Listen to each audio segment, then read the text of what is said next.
Welcome to my channel English Sindhi पढ़ी।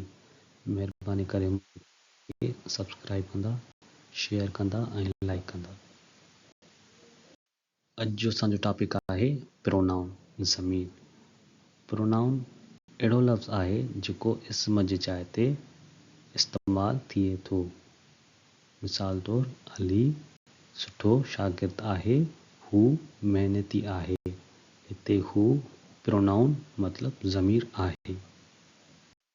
Pronoun छो इस्तेमालु कजनि?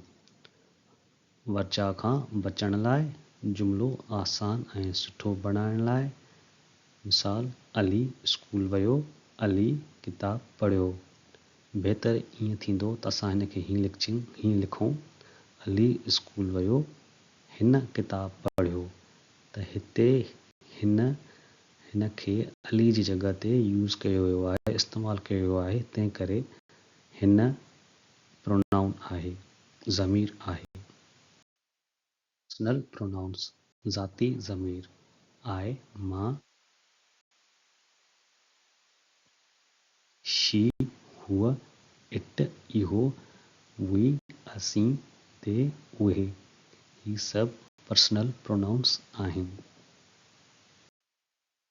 प्रोनाउंस जा मिसाल।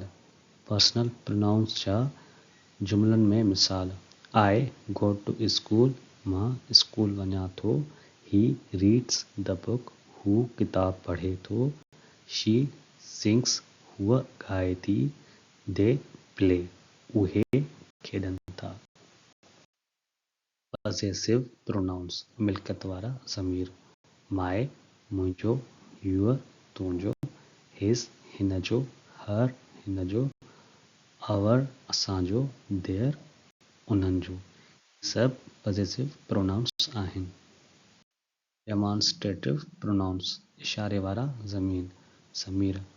उहे ज़मीर जेके इशारे लाइ कमु ईंदा आहिनि। दिस, ही, दैट, उहो, दीज़, उहे, दोस, उहे। मिसाल दिस इज़ माय बुक, ही मुंहिंजो किताब आहे। दिस हिन में प्रोनाउन आहे। ख़ुलासो समरी प्रोनाउन इस्म जी जाइ ते ईंदो आहे।